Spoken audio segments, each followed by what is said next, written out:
Hello guys, greetings to you. You're welcome to my channel. This is Pro Class TV, a reliable YouTube channel known for broadcasting verified information about job opportunities and other important issues as related to study abroad and stuff like that. So today I will be making this short video, and this one today is principally about answering questions which most of you have been sending to me. So I thought of taking out time. It's really a busy moment this period, and it's very cold. So I decided to take out time today to make this video, to answer these questions, which a lot of you have been sending. Most of you have been sending kind of repeated questions, like I've gotten one and the same question from about more people, so I decided to just take the question once and I'll be giving the answers. And I hope that these answers helps in your endeavors. Okay, so you stay tuned while we start with the first question. So one person asked, when can you book appointment in the VFS website? Is there a special day? This is what you need to know.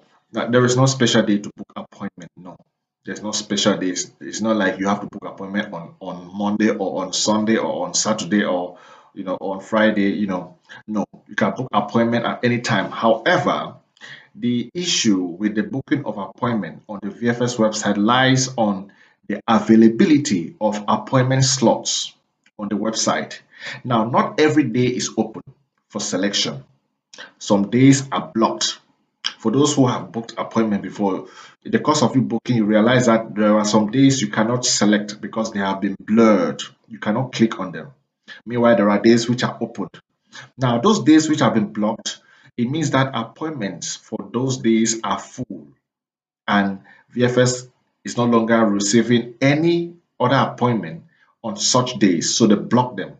Then the days which are open are the ones receiving appointment at the moment you are applying, right? So that's how it principally works. So when you are logged into the VFS Global website, you select the area where you want to go, whether it's in Cairo in Egypt or in Alexandria in Egypt, or maybe you want to go to Dubai or maybe South Africa. Now you have to check the available slots which are opened. Then you select the one that is convenient for you. Now, in the course of you selecting the one that is convenient for you, you need to make sure that you will be able to attend that appointment on that day.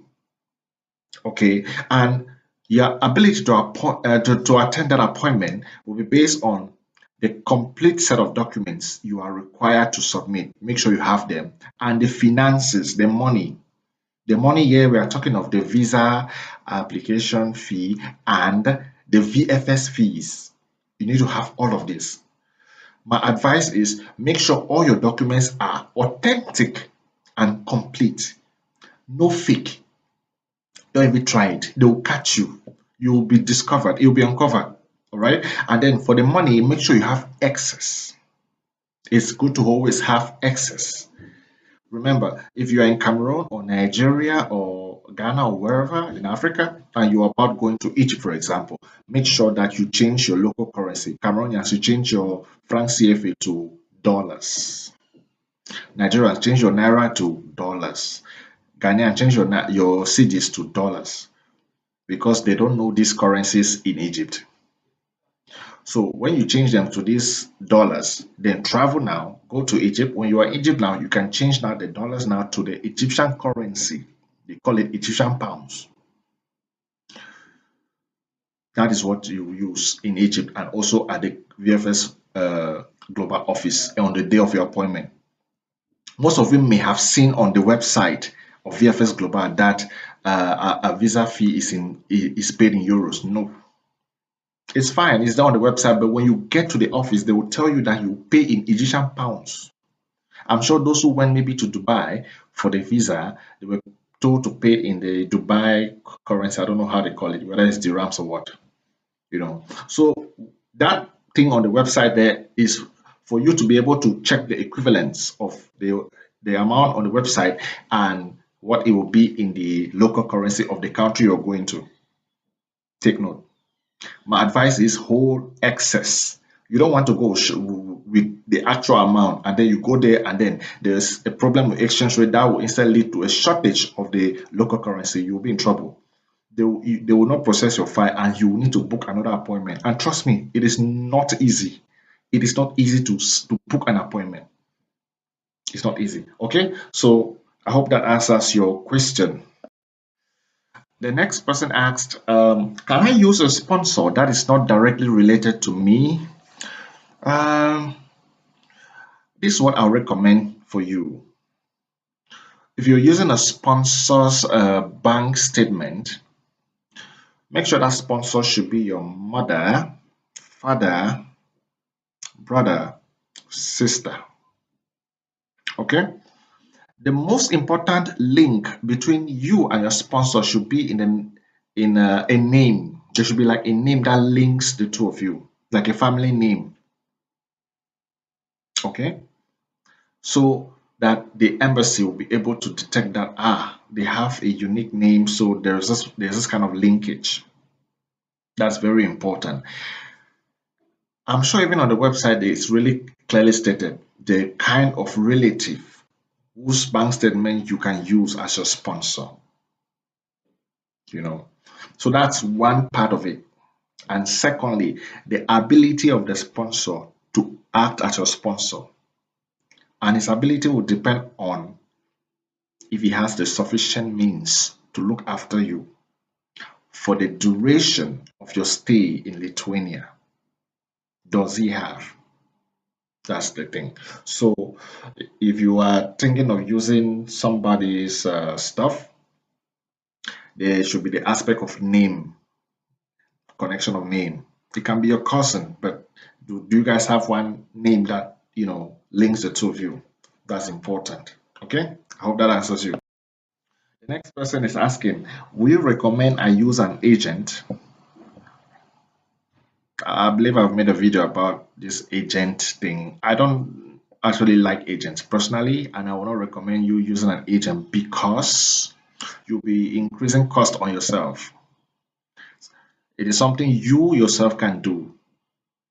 Others have done it by themselves. Why not you? Why will you go and pay extra money to someone to go and do something which you can do, but you just want to be lazy and then relax, or maybe you feel like you are not able to do it. Some of you have this low self-esteem. You feel like you are not able to walk into that office, you are not able to go to the embassy, you feel like they'll chase you away. Mm-mm. Kill that spirit of low self-esteem. Do it yourself. Follow the process yourself. So go online, search the information you need, write them on a small booklet or some kind of diary, so that wherever you are going, you have it with you. You read it out. You know what you need to do. These people you go and pay money to, you think they know better than you? They too go to the internet, search the information, use it. That is something you too can do, but you choose to be lazy and just feel like you are unable. So that's up to you though. If you have the money, you can spend. The next person asked, how do I show proof of accommodation in Lithuania? That's a good question. So if you're coming as a student, um, you must have paid the tuition fee to the school in Lithuania, you know, and when you pay that fee and it is confirmed by the school, you are automatically a student in that school in Lithuania. The only thing that is left at that moment is for the school to ensure that you move over from your country to stay in Lithuania and then start your studies. So the school usually intervenes on behalf of their students who are coming from other countries. And the intervention is based on something called a mediation letter. This mediation letter comes from the school. The letter is issued by the school and then submitted to the migration department on your behalf, you the student. So you do not even know, you are not even aware. However, the school will give you the student the mediation number of that mediation letter. You need that mediation number as one of the requirements when you are going to the embassy to submit your documents. Mediation number. They usually send it through an email. So you just print the message, the email, right? Which carries a write-up and a number. Submit as one of the documents. Okay. Now, in that mediation letter, the school must always state that they have reserved an accommodation for you, the student. So that is how it works. You don't need to bother about that. Provided you've paid your tuition fee, the school will issue that letter because they know about the situation in terms of accommodation for people coming outside of Lithuania. So they always state it in that mediation letter that a room has been reserved for you. They always state the room, the address of the room. You know, if it's in academia or Baltia or maybe in Venus, they will state the town and the address in the town. So you don't need to bother about accommodation.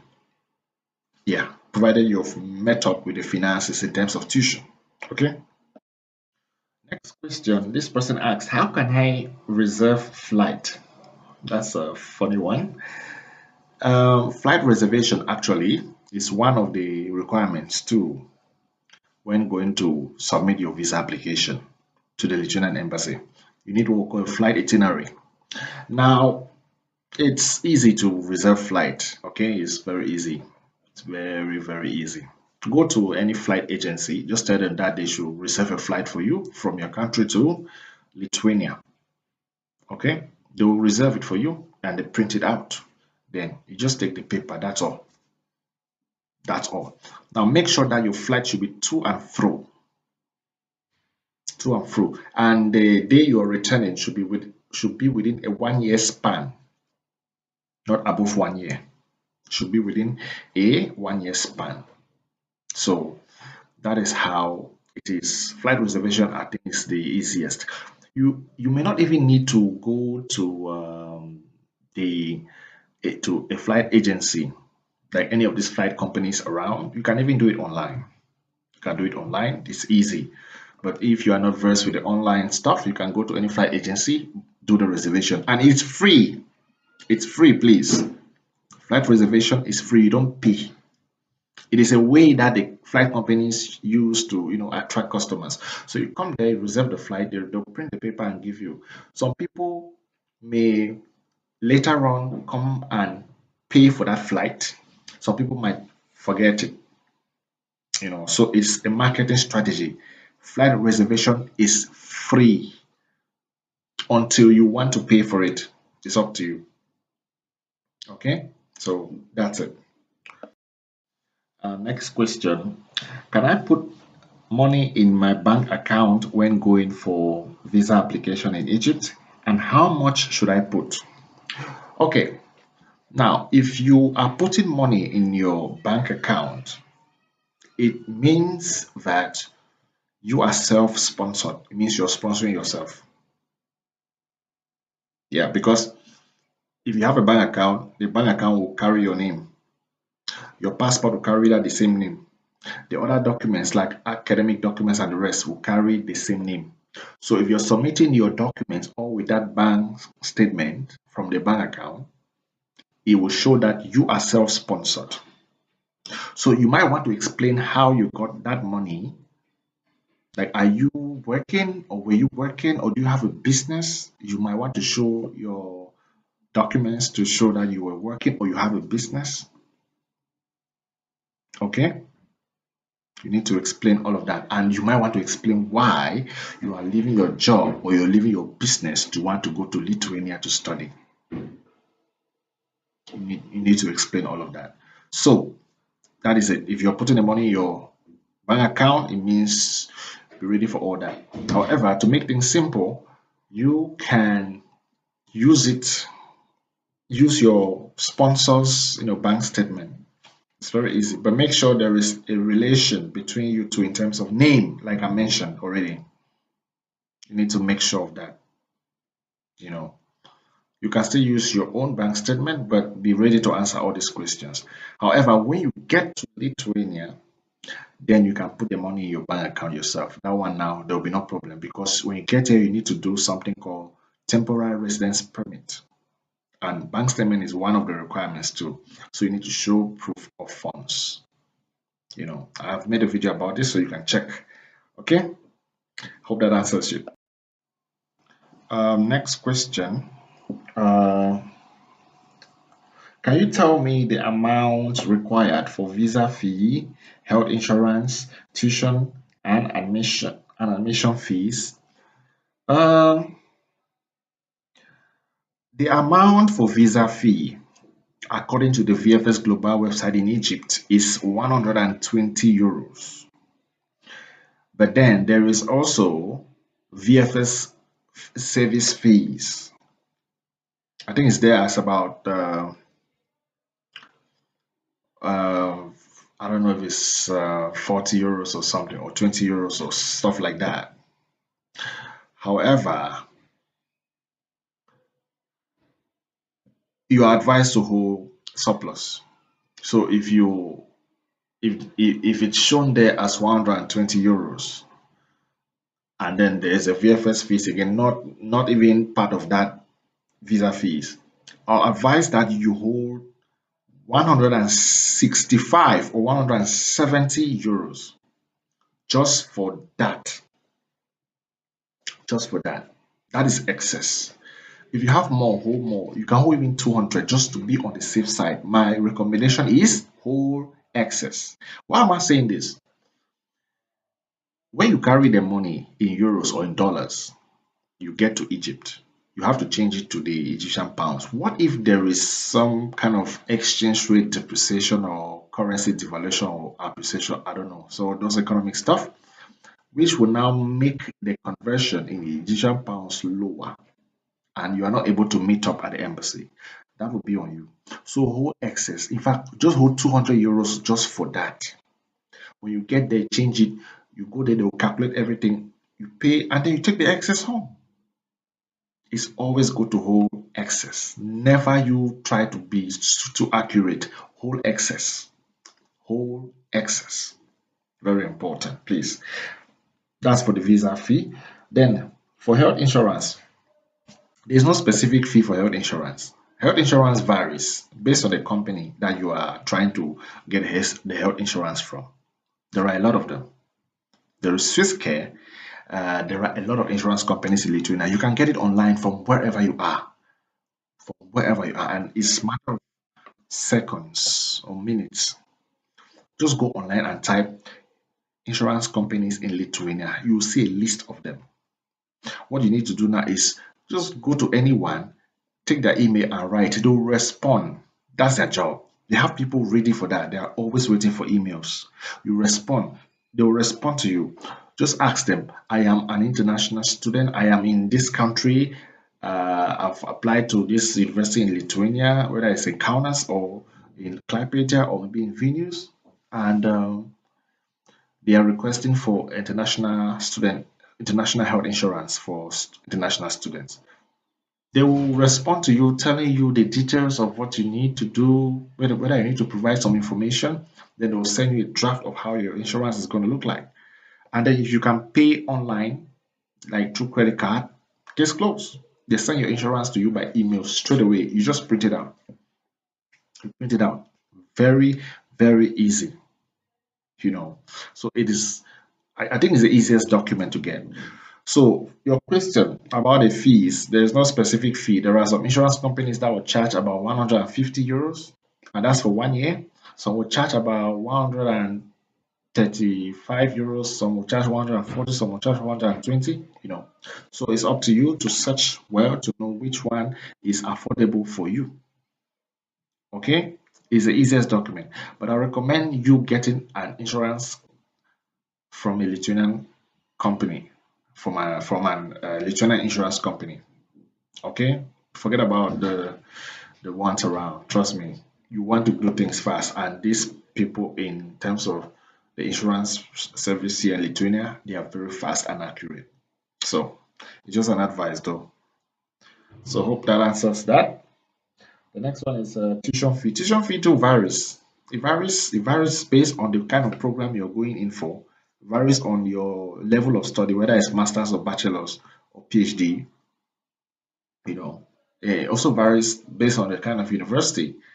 You know, the admission fee too. I mean, some universities might take 100 euros, some might take 50 euros, some might take 120 euros. So it equally varies. So the only one that seems to be kind of fixed there is the visa fee, but you are still advised to hold excess because of exchange rate problems. The rest varies. Depends on different aspects. So this is what I had for you guys today. So uh, let me go catch my shift before it's time. So thank you guys for watching, and please, if you haven't subscribed yet, please subscribe. Okay, bye bye. See you guys. In case there are more questions, just drop them, and I'll make another video to answer them. All right, bye bye.